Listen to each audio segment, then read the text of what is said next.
Okay, so good morning, everyone. It's lovely to see you all. And today's last day of conference, and we're very privileged to have with us today Ortal Green, who is from Melbourne in Australia, but she's lived in lots of other places as well. She's quite cosmopolitan, I would say. And Ortal, I mean, I'm really excited about your session today because you're passionate about creative thinking, design thinking, innovative thinking, doing the learning to come at problems from a different way. And you're identifying that this is a need in the world today.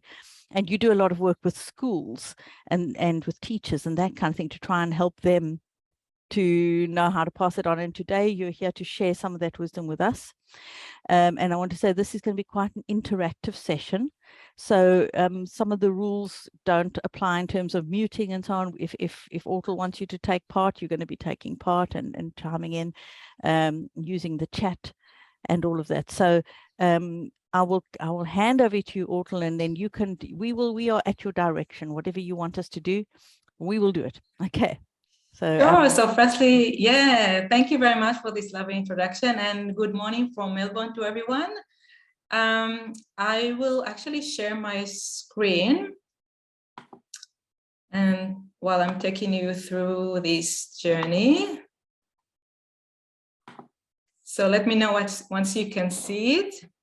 Yep. All good? Working well. Awesome. Excellent. So I'm very excited to be spending the next hour or so with all of you. As Juliet mentioned, I'm very passionate about creative thinking and innovative thinking and all types of thinking.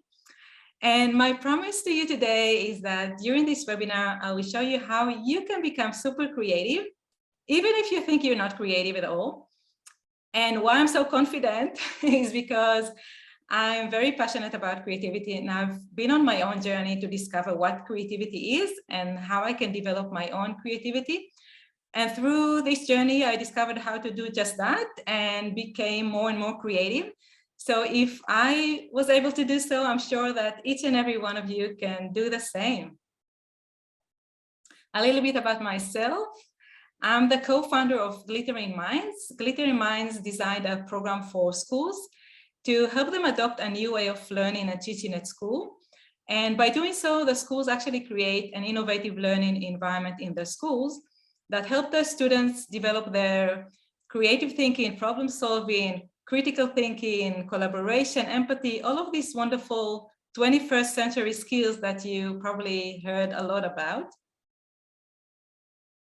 I'm also an author, and my latest book is Think Unique, Raising a Successful and Innovative Child, which is actually designed for people just like you. I was thinking about parents like all of you here that are very involved in your child education and want to make sure they prepare them to success in our world. So let's start with a question for you, just to feel what you're thinking. So what skills and mindset do you think your child needs to develop to thrive in the world? And you can either, I don't know, drop it in the chat or just join in and unmute yourself and we can have a bit of a chat about it. Well, I think they need to know how to solve problems. Okay. Why do you think that's a very important skill for them to have today, Juliet? Because life is full of problems. So, you know, we have to learn, you know, how to ask. Like I know in our maths program we used it took you through a problem solving method. So you look at what information am I given, where, you know, what is the question that I need to answer, what are different strategies. And I think that ability, I think it's really valuable because we will hit a lot of problems in our lives, and we need to know and not be thrown by it every single time and not feel like we have to go and climb in our beds with the covers over us every time we hit a problem. So yeah, absolutely. We actually need to constantly solve problems in our life. It's part of our life, solving problems. So it's a very, very important skill to have. Anyone else wants to share anything? I know every single one here will have an idea of what their children need to know. So let's see. Sure. So Anya's put something in the chat. I think their skills to thrive are based on their personalities. Some need confidence, others compassion, balance and self-motivation and self-discipline is great for anyone, I guess. And Joanna, you wanted to say something? I was going to say discernment is very hard to suss out what's true, and you need, to learn to sift and do discourse analysis and read through the lines of politicians' discourses and bills and stuff, like political bills. Yeah, absolutely. There's some It's more so in the important. chat there as well. Yeah. Ortal, I don't know if you want to open the chat or if you want me to read it to you. Let me see what we have here. Knowing how to ask the right question, taking risk, but keeping safe, that's a big one, yeah, knowing how to take risks. Absolutely, all of these skills, are really, really important. Change All management skills, adapting to change, discernment. Yeah, absolutely, all of that is very important. So it probably won't come as a surprise to you when I'm going to say that our world is changing very quickly. I'm sure all of you realize that by now. And there are a few important things to note about that. Firstly, the problem that we need to solve today are very complex. We have big problems that we created, such as climate change, for example. And sometimes we have problems like a global pandemic that we need to solve, which are very big and complex. Apart from that, as you know, technology is advancing at a crazy pace. And because of machine learning, artificial intelligence, automation, everything that computers know how to do and what to do today, that the type of jobs that we do and how we do our job is changing. For example, jobs that have been there forever can be done by machine today. And as you probably very aware, we work with many tools. So we find that we more and more work alongside computers to do our jobs.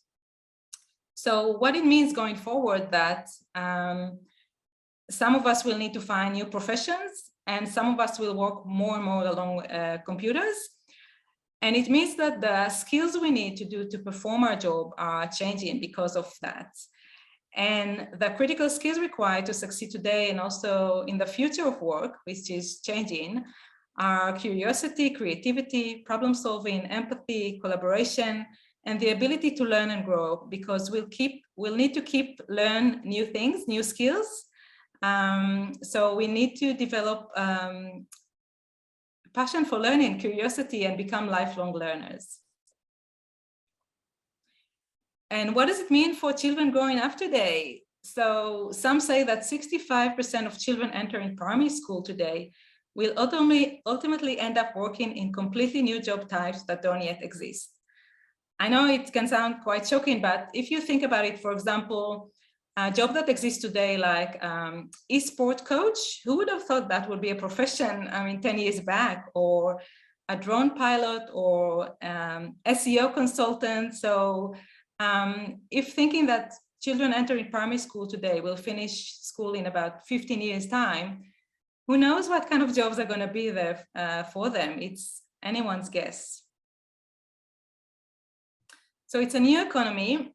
And as we said, we need different types of skills and a new mindset. And there have been different studies that were done in that area. For example, LinkedIn studied many employers and studied what's the most important skill for employers to have in their employees. And they found that creativity was the top skills to have. PricewaterhouseCoopers also performed research, and they found that 77% of CEOs struggle to find the innovative candidates they need for their organization to keep innovate and grow in a changing world. And IBM also performed a global study that includes more than 50,000 CEOs from 60 different industries and in 60 countries and 33 industries. And the insight from this big research was that creativity was named the most important leadership quality to meet the challenges of increasing complexity and uncertainty in the world. So definitely there is a big desire from organization and employers to have employees which are creative and innovative in their thinking. So we spoke about a few things that impact our children very much, such as the future of work and the change in skills that are required to succeed today. So let's just have a chat and see how does it make you feel as a parent? And I know that all of you are very involved in your children's education. So does it change in how you feel about preparing your child for the future? You can unmute yourself or put your comment and answer in the chat. Don't be shy. We want to interact. Ortal wants to hear from you. Come on, Joanna, you've always got something to say. Well, I feel excited that we have the flexibility to work with in an education that hopefully is unique and empowering for who knows what comes in 15 years. Yeah, it is exciting. It is exciting. And I don't know, sometimes I feel like we have more responsibility as parents because our children grow in such a complex and unpredictable world, which is very different than the world we grew up as children. So I think in a way, there is more pressure on us as parents to make sure our children are prepared to face such a challenging reality. Yeah, and I think on the thing for me is that I feel some hope about the way we're educating, because I think that being able to educate our children the way we do, we are actually probably preparing them better. We're in a better position to prepare them for the way society is at the moment and the needs that are going to emerge. Yeah, absolutely. I mean, home educating is, I think, in a much better position in that respect, definitely. Okay, so I want you though to know that you're your child's greatest teacher, and it doesn't matter if you're homeschooling, unschooling, or your child attend public or private school, but our children watching us constantly, and they learn a lot from what we're doing and how we think and how we behave. So we are our children's best role model. And if we want them to adopt or learn a particular skill or mindset, then we need to role model that skill or mindset. And today we're going to learn about creativity and how all of you can become super creative, so your children can develop their creativity as well. So what is creativity? And I know that everyone probably think, oh, well, we know what creativity is. What do you mean? We use this word almost every day. But there are actually a few big misconceptions about creativity. And today I'm going to discuss two of them. So the first one relates to art and creativity, and many people confuse being artistic with being creative. And when I'm working with children, I actually see that confusion as early as children which are 9 years old. So you can see children that think they're not good at drawing, thinking they're not creative, and putting that label on themselves, I'm not a creative person. And then they grow up with this damaging and false view on themselves and continue to think like that as adults as well. Where in fact, being artistic is very different to being creative. Luckily for all of us that don't even know how to draw a stick figure, so you can be very bad at drawing, but have a very creative mind.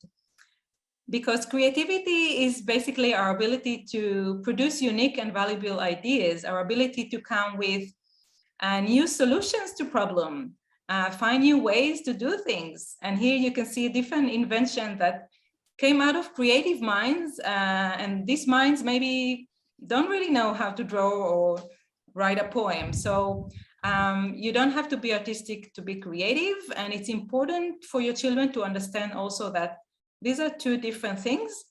And if they think they're not good at drawing, it doesn't mean that they don't have a very creative mind.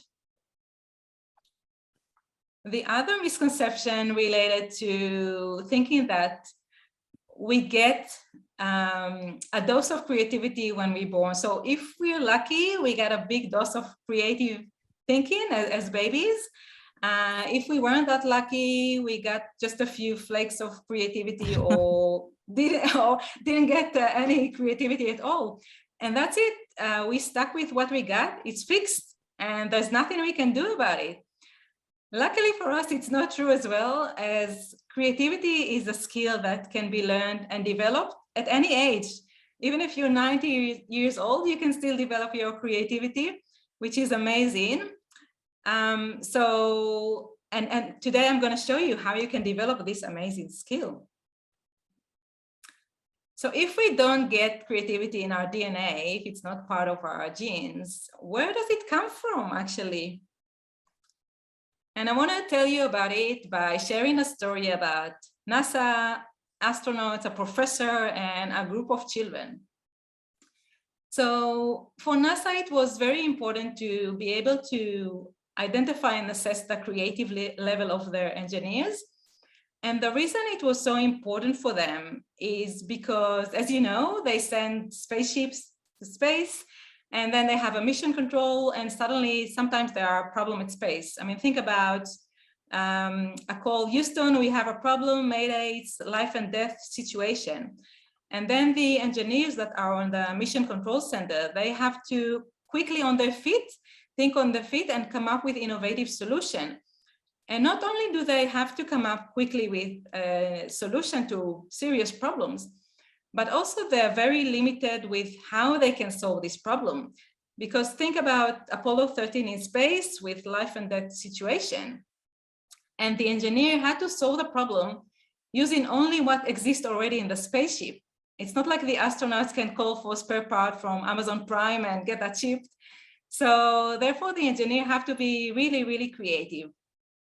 And that was the motivation NASA had to assess the level of creativity of all their engineers.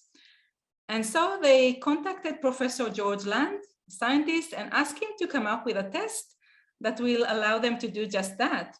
And George was happy to do it. And he created a test that assesses our creative level. And it was proven to be very successful in assessing the creativity level of NASA's employees. But George, after he finished that work for NASA, he was left with a few questions. He thought, where does creativity come from? And are we born with it? And do we learn it? And as a scientist, obviously, he couldn't leave this question open. He had to do something about it. So we decided to start with a research to find answers to this question. So what George did, he gave the test he developed for NASA to a group of 1,605 years old to see how creative they are. And my question to you is, what do you think? How did these children score in a creativity test? How many of them were creative? Were they even creative? What do you think?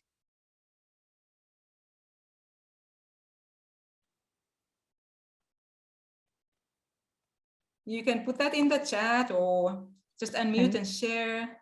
I already know the answer, so I'd rather leave it to the others. So Nick said very highly, I imagine, and Lottie said highly. Okay, very highly and highly. Let's see how they scored. So apparently we're born creative geniuses, because at the age of 5, 98% of children scored as creative geniuses, which is amazing. And that surprised George, actually. And that actually generated more questions in his mind, because now he was thinking, why did almost all the children test to be creative geniuses? And what happened to their level of creativity as they grow up? And if almost all children are creative geniuses, shouldn't most adults have the same level of creative thinking? And so being a scientist, he decided to continue with the research and to test the same group of children again when they reached 10 years old.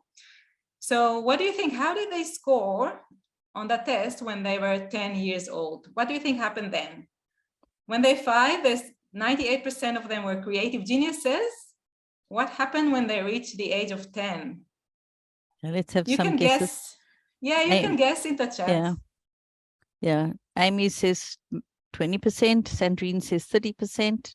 Nix is sadly reduced. She's not going to put her name to a number there. Okay. She's hedging her bets. Yeah, so let's see what happens.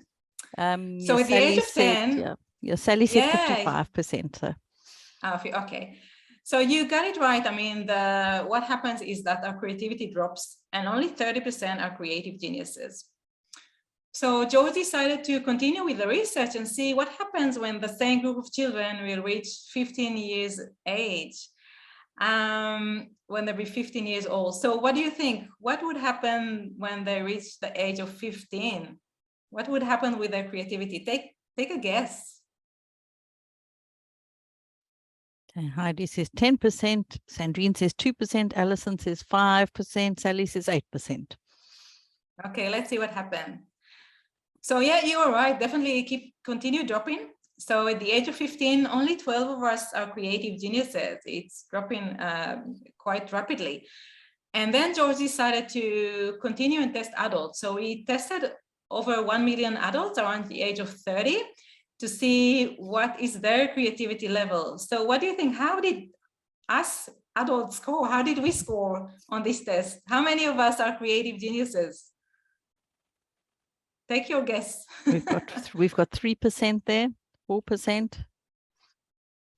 You're very close. You're very close. Only 2% of us are creative geniuses. Very sad. So it's very sad because we're born super creative and we drop in our creativity until we're hardly creative at all by the time we're adults. And George was thinking, what is going on here? Why are we losing our creativity? It's quite amazing that this is happening. And George came to the conclusion that we unlearn to be creative. And as Sir Ken Robinson said it, we don't grow into creativity, we grow out of it, or rather we get educated out of it. So the design of our school system, actually, that's the reason for the decline in our creativity. But it's not all doom and gloom. As I mentioned before, you can become creative genius again, and I'll show you how to do it. So we all gonna learn how to do it and practice it today. By the way, don't worry about capturing that information or writing it down, because I created a document and include all of the material in this session and more that you'll be able to download later.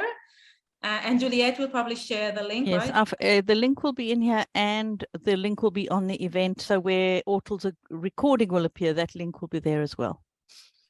Great. So everything is going to be there for you to download and develop your creativity. So we're going to go today over the 4 what-if questions that are going to develop your creative thinking. The first one is repurposing, which is what if we use a product, service, or process in a different ways for a different purpose? The second one is merging. What if we merge product, services, or processes or concepts together to create something new? The third one is about improving. What if we improve a product, a service, a process, or concept? And the last one is new ways. It's actually finding new ways altogether to go about something, coming up with a new concept altogether. So we'll have a deep dive into each one of them now. So the first one is repurposing, and I'll share about it by telling you a story. And as you probably know, for many years, we used fireplaces to keep our house warm, and it worked perfectly. I mean, our house were nice and warm when it's freezing outside. And those of you from the UK know what I'm talking about, because it gets quite cold there. But a side effect of burning coal was that the wallpaper got stains on them. And people wanted to find a way to clean their wallpapers. And at 1930, someone came up with a brilliant product to clean the wallpaper from the coal stains. And it worked perfectly. And people were very, very happy with this product. And then a teacher was holding this wallpaper cleaner in her hands. And it's also non-toxic, I have to say. And she thought to herself, this looks like a really, really great thing to use as a modeling tool with children at school.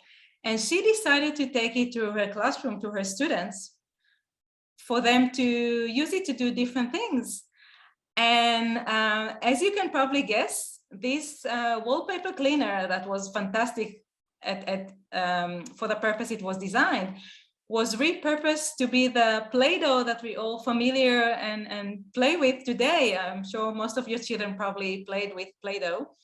I know mine play with that a lot. And this is a great example of repurposing, how you look at a product and think, oh, wow, I can use it actually completely differently for a different purpose. And this is exactly what you do. So there are a few questions to think about when you want to repurpose something. The first one is, what else can an existing product, service, process, or concept be used for? And this is what the teacher did with the wallpaper cleaner. She thought, okay, how else can I use it? And number two is, what existing product, service, process, or concept can I repurpose to solve my problem? And this is a different way to approach repurposing. This is similar to what I told you about Apollo 13, for example. They have a problem that they need to solve, and they only have the material they have in the spaceship. So whatever the problem is, they have to use whatever is there to solve the problem. They can't use anything else. So it's a different way to approach repurposing. It's a different angle to go about it. Number three is, how would an alien from outer space use it? And I guess for us parents, we can also think, how would a child use it? I'm sure all of you are familiar with what happens when a young child encounter a new product that they haven't seen before. What are they doing with that? And since they don't know what's the purpose of this product, they try to use it in so many different ways, very funny ways, some of them. So when you want to be creative, part of it is about being playful and having fun with your thinking, like a child that is just trying out different things. They're not limited in their thinking in terms of this is designed for that purpose. So they try and use it in so many different ways. Can I tell you a funny story, Ortal? Yeah. About that. So, you know, back in the day when sanitary towels used to have loops around them, and my brother came through with one loop around his, he thought he was his, I'm a doctor. Using it as a face mask.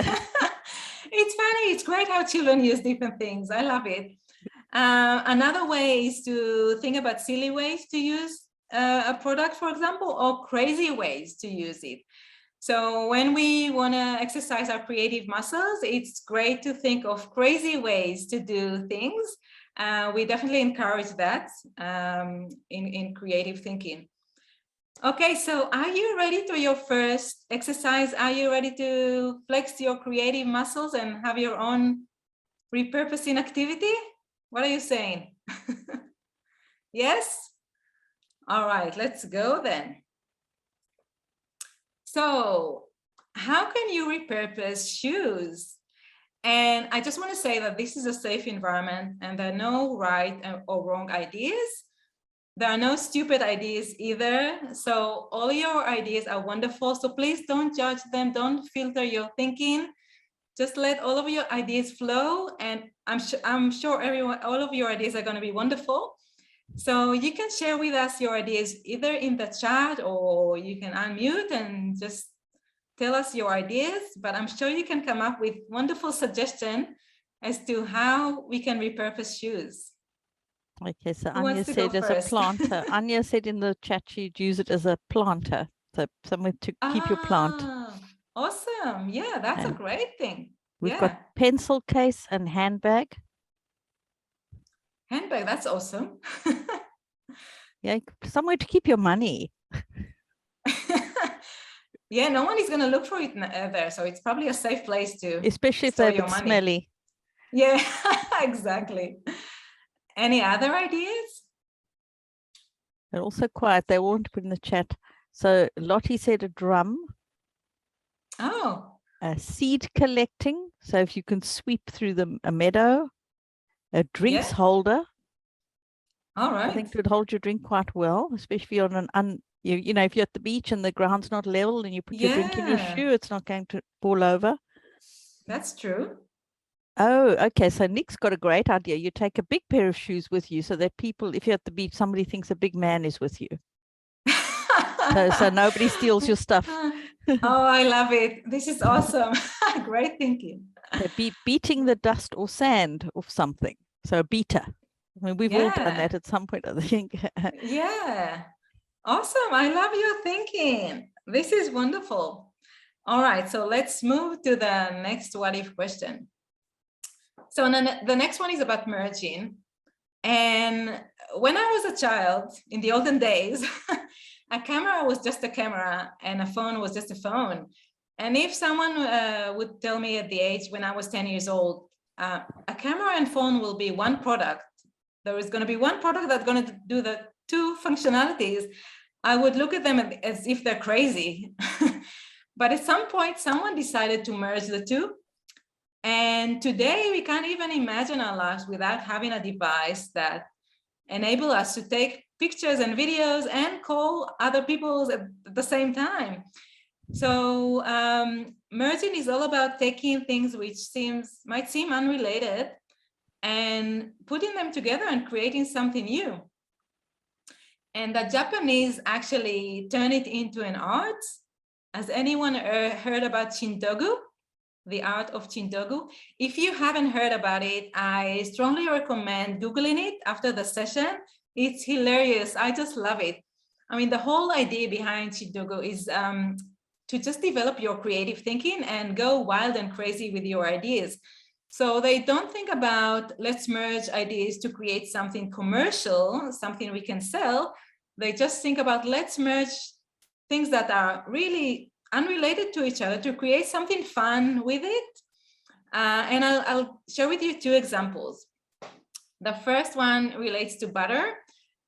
Someone one day thought, well, surely there must be a better way to spread butter on my toast. And he was thinking about glue stick. And he thought, why don't we create a butter stick, a stick we can use to spread butter on our toast? And another idea was around babies. As you well aware, babies crawl all over the floor. And someone, it probably was a mom, I'm suspecting it was a mom, was thinking, what if we'll turn the baby onesies into a mop? We'll merge the two. And while my babies are crawling all over the floor, they will clean the floor. Clean up their own mess as well. Exactly. I think it's a brilliant idea, actually. So these are two examples from Chintogu, but if you Google it, you'll find hilarious merging. It's just fantastic to see. And some great products have come out of that, so they haven't done it with a view to creating a product, but some great products have surfaced because of that, I'm sure. Yeah, but the whole idea is just to be creative and go wild with your ideas, which is fantastic. So a few questions to think about when you merging is, the first one is, what ideas, features, or processes can I merge? The second one is, what can I merge to create better value or a better solution? And the third one is, how can I merge things that don't seem related to each other? So take things that seems completely random, and try and create something new out of them. So are you ready for your second exercise? Yeah. Ready to exercise your creative muscles? Okay, so let's merge. So how can you merge light with doors? What can come out of that merging? And again, it's a safe environment. There are no right or wrong ideas. We are encouraged crazy ideas. Try to shock us with your ideas. Anyone wants to start? Well, I'm sure you could make a door where the whole door is made up of lights, or you could incorporate. I'm sure you could make where the whole door is a light, actually, if you wanted to make sure if somebody can find your house, and then or you could incorporate a lit number, into your door. Use lighting in your door with a number so that people can find your house. That's good. That's a good idea. Okay, so a door that lights when you open it, a barrier of light you go through. So instead of a door, you go through a barrier of light, I guess, laser door entry. Yeah. A curtain made up of strings of fairy lights hung close together. So we get some kind of curtains of lights, but maybe a proper curtain. Yeah. I'm sure there could be like even for people who've got maybe visual issues where lighting could be used to help people who don't see very well. Yeah, absolutely. Okay, You can also Sandrine, have, sorry? Sandrine said, have a door made of solar panels, but the frame is made from bulbs lit from the solar charge at nighttime. Ah, a solar door. Awesome. Yeah, I think so. A sustainable door. Yeah. That is great. Absolutely great ideas. Yeah, there are lots of things we can do. And let's move on to the third what if question. Let's see, what is the third one? So the third one is about improving. And if you are familiar with the saying, if it ain't broken, don't fix it, try to forget it and adopt a new one, a saying that says, if you have to constantly improve, otherwise you'll become outdated. This should be our saying on these days and age. And I'll share with you a story just to illustrate the point. And again, I'm going back to the olden days, to my childhood. In the olden days, we used to go to brick and mortar stores to rent DVDs, as some of you might remember. And one of the big chain that used to be there was Blockbuster. And I don't know if some of you were clients, Blockbuster I had clients. an account at our local DVD or video store where we got so many titles a week or whatever, paid a rate. Yeah, exactly. So we'd go to the store, right? And we'll choose a few DVDs and we'll pay for each of the DVDs. And then we had like, I think 3 days to watch them and return. Yeah. And if we were late, we would pay late fees. Yes. Which was quite annoying, right? So many people use this service, Blockbuster services. And one of their clients was a guy named Reed Hastings. And surprisingly, actually, funnily enough, Reed was renting Apollo 13. And it was very late to return that DVD, so much so that he had to pay $40 in late fees. And that got Reed thinking. He thought, surely there's a way to improve that service. It doesn't make sense, and I'm really not happy about the need to pay these late fees. And he thought to himself, why don't we improve it and offer a service that you pay a flat rate and you can rent as many DVDs as you want without any late fees? And he worked on this idea and he came up with a business that we're all familiar with today, Netflix. This is how Netflix started. And in 2009, Blockbuster, they had over 7,500 stores across the world. They were dominating the world. They had a small by email business and a very small growing digital business. But they still believed in growing by adding more brick and mortar stores to their chain. At the same time, Netflix ran a business by mail, offering rental at a flat rate like Reed wanted, without any late fees. And they had a small digital business, and they were thinking that digital is the way to go. And funnily enough, in 2009, Netflix went to Blockbuster management, and they offered them to purchase Netflix for $50 million. And Blockbuster management just laughed at them and said, what are you talking about? This is a ridiculous idea. We don't believe in your business model. There's no way that's going to work. So we're not buying your business. Goodbye. And we all know how that story ended, right? In 2010, Blockbuster filed for bankruptcy, while Netflix hit 20 million subscribers and expanding overseas. And today it's a big monster. Yeah. And I want to share another experience that is also close to us, that we're familiar with, which is the shopping experience. We all go grocery shopping at least once a week, I'm guessing. And we're all familiar with that process.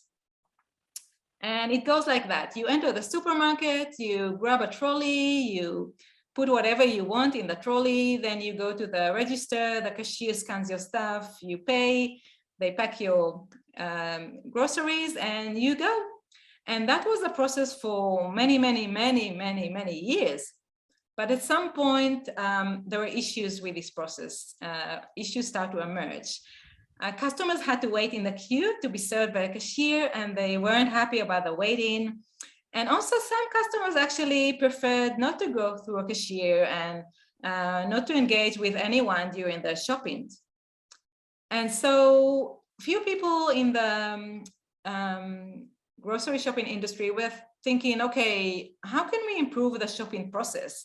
Obviously, we have a pain point with a checkout. It's quite a painful step. So what if we change how we go about it? What if we'll improve it and do it a bit differently so our customers are happier? And this is how the idea of self-checkout came to be, by improving that step of checking out. And many people are happy with self-checkout, so much so actually that apart from being adopted across the grocery stores, it was also adopted by other industries. For example, in the airport, if you notice, you can self-check in yourself to a flight. So now you can check in your luggage yourself. You can process your boarding passes, all of that without interacting with any employee. And also McDonald's adopted the same approach, that you can self-order in their stores. They also have that automated self-ordering in their stores. So definitely this is a great solution to solve the pain point of checking out. But you can improve it even further. So Amazon was thinking, okay, there is a problem with the checkout step in the process, in the shopping process. People are not happy about the checkout process. So what if we remove that step altogether? What if we eliminate the need to check out? And this is how they created the Amazon Go stores, where basically you enter the store, you again choose whatever you want to buy, and then you just leave the shop without the need to go through a checkout process altogether. And Amazon will then send you an invoice for everything you purchased. So they improved it even further by removing the checkout step altogether. So here are a few questions to think about when you want to improve stuff. For example, what would happen if I remove a part? So as you saw, for example, with a shopping experience, you break in the steps and then you're thinking, okay, can I move a part? What will happen? What part can I remove? Or what can happen if I rearrange the parts? Sometimes just by shifting things around, we improving it. Number 3 is, what can I substitute to make an improvement? Again, so can I replace it with something else to make the service better or the product better? What can I make bigger or smaller? Or how can I simplify it?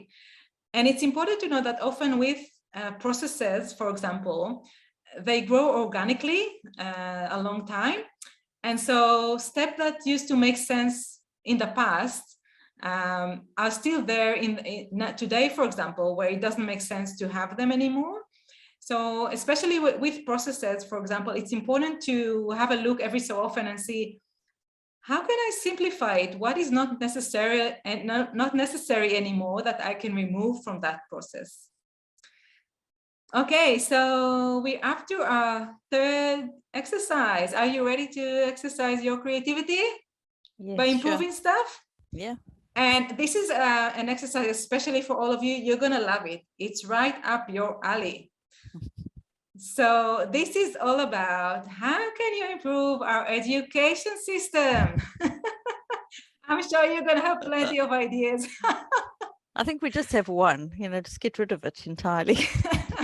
But I know that's not sensible. Some people do need something. Yeah. I've been saying for a very long time that what we seem to be moving towards is like an all-in-one shopping experience where you have tutors that sell themselves on one site, and then people rate the tutor on the level of expertise and the teaching style. And a bit like when you go on Amazon, you rate out of 5 stars for each element.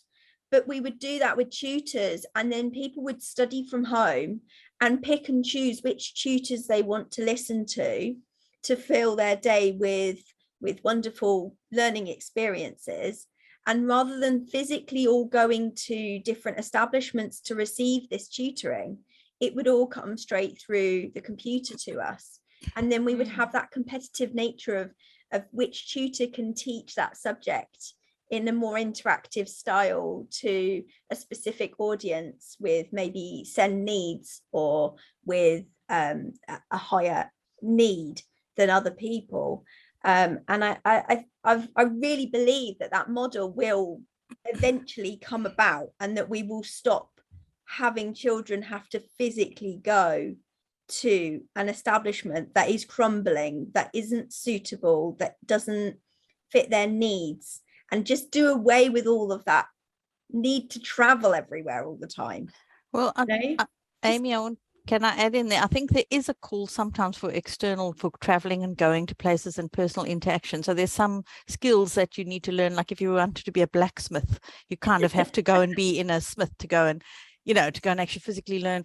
But I think what would be amazing is if parents had that choice, and you could have competition from all different kinds, either training opportunities, either online or physically, and that instead of the state saying this is what you need to know, that you could engage the child and the parents in what's the word, subcontracting, different people to bring in all those different parts of the child's education.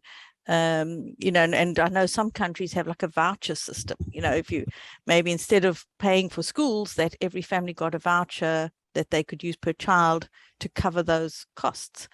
So it's, I think we've got Sally who said, how long have you got?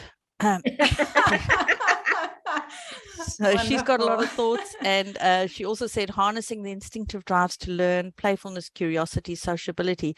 But I think, obviously there are some children where you have to kind of have institution. As much as I hate it, there's nothing else in place for them, and that could still be a safe place for those children. But even those need rethinking and looking at what society offers today, and how do we prepare children better to be more flexible and access the learning they need. Sandrine has said she feels like the communication and communion of people in flesh and blood and spirit is being overlooked in general, which is where, like I'm saying, like with Amy, that sometimes I think there is a real place for that human interaction. There are some things you can do online, and it's very convenient. I think though, if you pair it with this new technology of 3D printers, if you imagine that every home in the country has a 3D printer, and that the 3D printer will take any material from your home and recycle it into anything new that you want or need, then you eradicate the need to have a blacksmithing studio, because Amy, you don't want to just stay at home all the time. You don't want to go anywhere.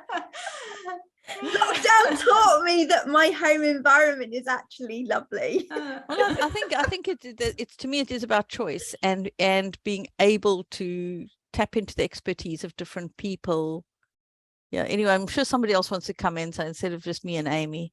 Can I suggest that maybe libraries and museums become the new schools, and you go to festivals of a feast of trades, and you learn history and you learn how to do it. You have one-to-ones with really passionate people who are actually maybe retired but really enjoy, I don't know, leather work and blacksmithing and stuff like that, because blacksmithing, so that spurred it to me. You can't really do that in school, but you need to do it somewhere. And you could, vouchers is a good system, you could advertise all these festivals and travel around and meet other passionate people, and then stay in touch via Zoom.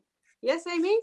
What do you think? That's a great idea. Yeah, I love it. And I think that thing of also the children's creativity, that going back to those studies, is that we've got to try not to mess with that any more than we absolutely have to. You've got to find how do you harness that and support that to continue that creativity, that creative thinking is supported throughout their lives, and they don't really lose it. And Nick has said she loves the idea of kids addressing real life problems using that awesome genius and giving them respect and expectation. And she has an as yet unused domain called Kids Solve Problems. So you go for it, Nick. Get on with that website. Sandrine saying she wonders if technology can come up with a solution to people feeling disconnected in actual body. Well, that's a whole other problem, I think, Sandrine. Meta have already started, haven't they, where you can actually be in person at a festival without actually being at the festival. Well, the thing is, my I've always said, you know, Explain all that, sorry. Explain it. Basically, they're working. How can you be in person without being? It's like being like a hologram, and you're actually in the festival but not actually in it. So you'd have a VR headset on, and it would make you feel like you're in the festival but you're not actually there. Yeah, So Amy likes to just use her own bathroom and her own bed. It's just like, I think this reminds me of a certain film called Simone, which is oh, I know, Yeah. yes. Anyway, but yeah, good idea, Amy. No, it's not my idea. This is actually happening. This is why I kind of formed all of these thoughts that, you know, we're getting to a point now where we don't actually need to leave the home. There is the choice to kind of do away with mass travel, and in the interests of us all being very productive, we don't need, you know, thousands of maths teachers when we could all share the very best maths teachers that we've got. And so then you increase and you level up the quality of the education that people are receiving, rather than having all of these really bored maths teachers that just open a book and read from them. But I think the thing is, if we say, like, I believe all life is learning, and most of what I've been trying to do and what has happened by default in our family is that I've exposed my children to real life, and to, if I've got a problem, I'm involving them sometimes in the problems, and they often will offer a solution, you know, and you're working together. And I was watching this home ed documentary that the South African family made. And one of the families they interviewed, there's a kid there who since the age of 12 has been building his own house because his parents had the space on the property. And while he's doing that, he's also growing plants and vegetables and selling those to fund him building his house. He's a young man of, I think, 15 or 16 now. But, you know, because he's been given that space to kind of like explore for himself, you know, what's going to work for him, what's going to work for his life, how is he going to, you know, he's got it all mapped out already, you know, but it's because he's exposed to real life. And I think with the exception of children that are in care, which is still, to me, they still need help just as much as any other child. But, you know, we need to try and bring our children alongside us in life, and encouraging parents, you know, to me, to encourage parents to realize that their children are not these separate beings who have to be sent off to work each day, just like they are. I agree with you. Yeah, I agree with you, Juliet. Definitely involve them, and I do the same with my children. Involve them with the problems I'm facing, I need to solve, and I think that's a great teacher for them. Yeah. All right, so we heard wonderful ideas. So let's move on to the last. Chat's going absolutely crazy. The chat is going crazy, but we've only got a few minutes left. So okay. So the last what if question is about imagining new ways. And this one is a bit different than the first three we discussed, the repurposing, merging and improving. And it's different in the sense that with imagining new ways, we need to really step back and think big and break away from the status quo and imagine a new concept altogether. And I'll share a story with you just to demonstrate what it means. In 2009, Garrett Kemp went with his friends to Paris, and they needed to go from one place to another. So they went outside to the street to try and catch a taxi. And it was a horrible weather. It was stormy, rainy, cold, windy, really, really miserable. Not the weather anyone wants to spend time outdoors. And they stood there for a long time and tried to stop a taxi, but none stopped. And it's been an hour of them trying, and they were really miserable and depressed. And that got Garrett thinking. He thought about, what if you could request a ride right from your mobile phone instead of going outside to the horrible weather, not knowing if a taxi would even stop for you? And he started working on his idea, develop it further. And he created what we know today as Uber. So he came up with a new concept altogether in terms of how to get someone to take you from place A to place B. He broke away from the status quo of having taxis controlling, and you can only be a registered taxi driver to provide that service. and he came up with a new concept altogether. Another quick example to show you how you come up with a new idea altogether and breaking the status quo is what Netflix has done to the telecom industry. If you remember, again, in the olden days, we used to have a TV guide. Anyone remember a TV guide? All the telecom companies would broadcast the same TV show to all the TV sets at the same time. So if we wanted to watch a TV show and we knew that we were going to be away at that time, we had to record it. And then Netflix came up with a revolutionary idea. They said, what if anyone can watch anything they want whenever they want to watch it, and we'll just stream it directly to their specific TV set? And this idea was a new concept altogether, and it disrupted the telecom industry completely. So it's another example of coming up with a new idea and breaking away from the status quo. And here are a few questions to think about when you imagine in new ways. So the first one is, who uses this service or policy or process, and who is providing it, and who is consuming it? Question number 2, can someone else provide this service? Is there a different way to provide this service? Is there a different way to consume it? And this is what Garrett was thinking about the taxis, that it was controlled by the government. You had to be a registered taxi drivers to be able to do so. But he said, what if we'll do it differently? That anyone can provide this service. Anyone with a car can provide it. And you can consume it differently via a mobile app. And this is how we created the Uber solution. And question number 3 is, what are the problems, issues, and pain points of the current approach? And how might I remove these problem, issues, and pain points? And again, for Uber story, this is what triggered the whole creation of Uber, that pain point of going outside in the horrible weather, trying to stop a taxi, not knowing if and when someone will stop for you. And that actually created a new idea altogether. And the last one is, who is controlling the process? And what if someone else controls it? And what if no one controls it? And again, in the case of Uber, the government was controlling it, and they came up with a solution where actually no one controls it, because anyone now can offer their services as not a taxi, as a driver, and anyone can just consume it. Okay, so we coming up to our last exercise to develop your creative thinking. Are you ready for it? Let's go. Okay, so how can you imagine new ways to go about energy providers?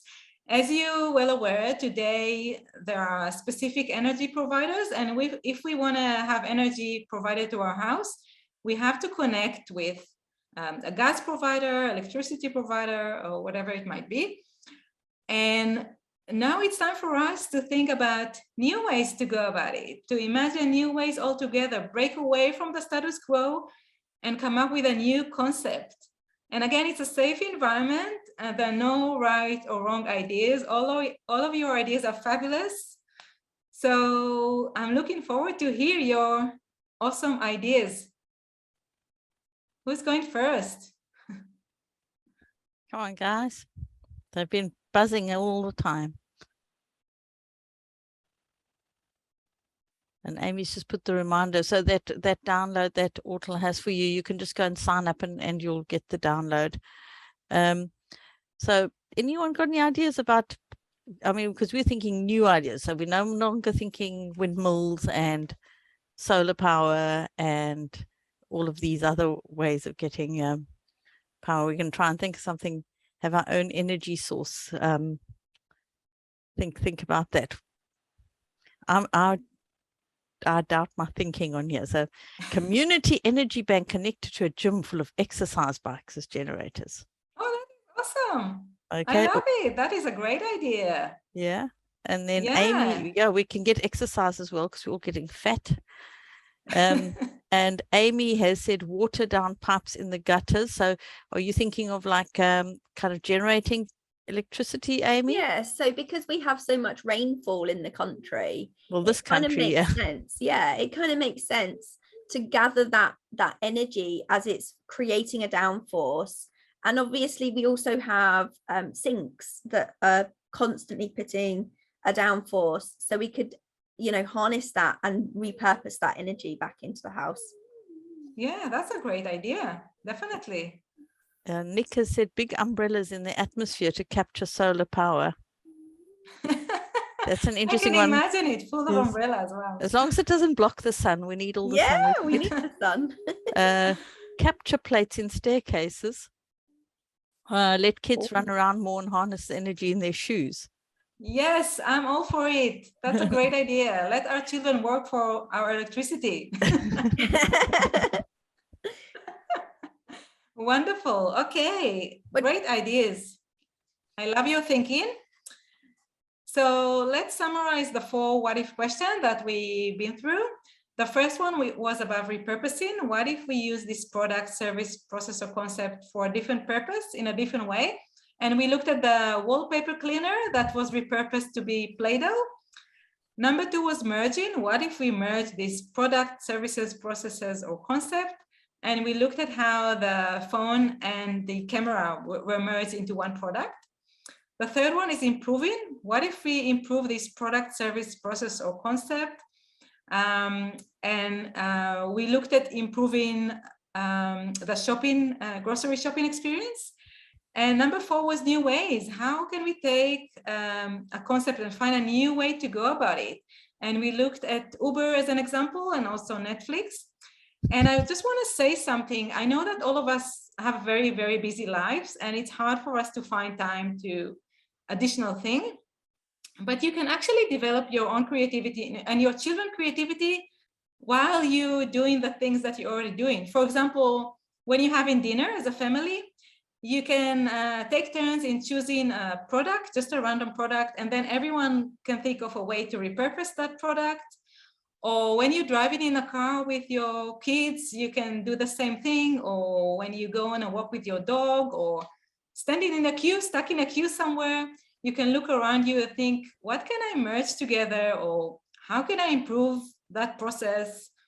Or imagine new ways altogether. If, I don't know, something happened, you're really annoyed by the government for a particular way they go about something, think about new ways to go about it. How can you do it completely differently? How can you break away from the status quo? So you don't have to, dedicate a specific amount in your day to develop your creativity. You can easily incorporate that into what you're already doing and do it with your family or friends. That can be a lot of fun. I think that was the whole point, is that we do these exercises so that we can go and try things like this with our children. That was, that's what we really want to do, is actually keep that creativity in our children and encourage it as much as possible. Absolutely. And these 4 questions, by the way, it's not just for you to practice your creative thinking and develop it. It's for you to solve problems. So when you actually have problems, you can look at these questions, and that can help you come up with different ideas for solutions. Oh, that's brilliant. I want to share this one last thing where about the energy soul crisis or whatever. Yeah. Nick said, capture the hot air coming out of our politicians. That is brilliant. If only we could do that. That would produce so much energy. That is brilliant. I love it. Love the idea. Okay, and I want to give you a question to reflect on and think about. So what if problems are actually an opportunity to exercise your creativity? What if they're not pain point or annoying things that we need to deal with? What if that's an opportunity for us to think really creatively, to push ourselves further and come up with innovative ideas? So think what it will mean for your life if you change your perspective on problems to see them in this manner. Just something to think about. Okay, yeah, we reached the end of the session. So look, I'm always happy to connect with people. And if you want to have a chat, if you want to learn more about creative thinking, or if you're looking for more ideas on how to develop your children's creative thinking, or whatever it is, or if you just want to say hello, feel free to send me an email. I'm always happy to, have a conversation. with people from all around the globe. And here is again the link, but I think you have it now to download the material on this webinar. And it can be found on the event as well. Yeah, Yes. absolutely. And if you like the material in this session and you want to take it further, then the book I just published is right up your alley. It takes you even deeper along this journey for you to help yourself on this journey and also your children, because it's focusing on creating that innovative environment for children at your home. Oh, that's great. And we've got a lot of thanks coming up in the chat. Nick said she does believe that problems are usually gifts, because there's that saying, necessity is the mother of invention. And Sandrina said, just as a point of interest, there's no age minimum to file for a patent. And it's reminded me of when I was a kid at school and my teacher complaining about having to clean the board and saying, oh, don't one of you want to invent a blackboard cleaner? And I mean, I don't believe in blackboards now anyway, but I actually made a model of one for her, that what I thought would work. And she was so pleased with me. I mean, obviously it's just a model, never got, but you know, that's what the kinds of things, you know, we're trying to stimulate in ourselves and in our children. So if you want to stop the screen share there, Ortal, then we can just wrap up, because we are now out of time. Great, thank you. So let me just do a bit of okay, so you should now be able to be on gallery view if you want. So thank you very much, Ortal. I know, just looking at yes, Sandrine said one of her children is filing for an invention patent. That's amazing. And Nick would love to do something like this regularly. So Ortal, it looks like you and I have a webinar planned at some point, perhaps through the Streams website that people can sign up for and join, because it does. I think we're all feeling quite stimulated now and wide awake. It was good start to the day. Thank you very much for your time and for sharing with such joy and passion. We really appreciate that. Thank you so much. Oh, my pleasure. Thank you so much. I really enjoy spending that time with all of you. And yeah, I would love to come back and run more sessions and help everyone develop their creative thinking.